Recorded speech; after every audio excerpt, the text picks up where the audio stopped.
Hello my fellow smug ones, I hope you're all okay. Well, MPs claiming free things on expenses so they can actually work from home is one thing, but Lords claiming the same, but yet doing no work just takes the mickey, doesn't it? Let's begin.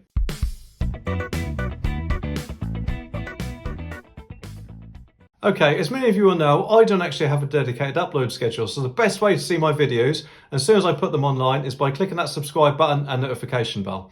Okay, this story is from The Sun, and it says, greedy peers enjoyed free IT equipment last year without doing any work. 9 had devices paid for by taxpayers for a remote House of Lords business, but did not make any submissions or even vote. And that is absolutely disgraceful, isn't it? The amount of money these lords earn and the amount of money they must have in general, and they still seem to feel the need to claim these things on expenses, but yet don't bother to do any work. And in that case, I think they should be made to pay for these items that they received. Anyway, it continues. Our investigation found Lord Paul worth £2 billion. That's billion with a B, not million. And even if it was a million, I still don't see why he feels the need to claim off us taxpayers. I really don't. Has 2 laptops and an iPad, but has not contributed since 2018. And that's obviously 3 years ago. The Tory peer was handed his iPad using the COVID loan to help him join in the proceedings through the pandemic. Now, obviously, the lockdown started last year, and yet he still was able to claim this despite not working 2 years previous. So there wasn't much chance he was going to actually do work last year or even this year at all, was there?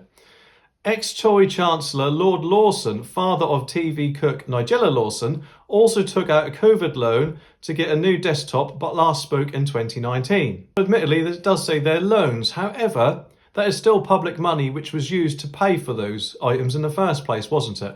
Others reaping the benefit without contributing were Baroness Esfar, sorry I hope I pronounced that right, plus Lords Ellis Thomas, Hamid, Mooney, I've pulled many of them in the past, Selsdon, Tomlinson and Alan Watson. All of which, in my opinion, should be ashamed of yourselves, because if I went to work and didn't do that much, which my boss kind of thinks I do probably, but I don't get paid obscene amounts of money from the taxpayer, do I? Another 50 were given kit and made those submissions, but they did use it to vote. Well done, that must have been extremely hard of you. I guess doing submissions is really taxing, isn't it? Oh, it must be awful. I don't know how you coped in the past, really. The Taxpayers Alliance says taxpayers won't be happy having to foot the bill for IT equipment for politicians not doing their fair share. Well, that is a complete understatement, isn't it? I'm not happy at all about it. That money could be spent on something actually more worthwhile, in my opinion, like, I don't know, find an alternative to the BBC TV licence fee, maybe. A Lord spokesman said, as well as voting and taking part in debates remotely, members use their parliamentary IT equipment to follow business online, take part in select committee meetings and communicate with the public on policy issues of concern. But as the article has just said, a lot of them can't even be bothered to do that, can they? So why are they still members of the House of Lords if they aren't doing their jobs? I'm sure if I didn't do my job, I'd soon be fired. Also, if they're not using it to do any work at all, it's a complete waste of taxpayers' money, isn't it? Some rules need to change so that this gets stopped, because it shouldn't be happening at all. And if they're that rich, they don't need to claim it anyway, do they? Anyway, let me know what you think. Here are some of my other videos for you to watch next.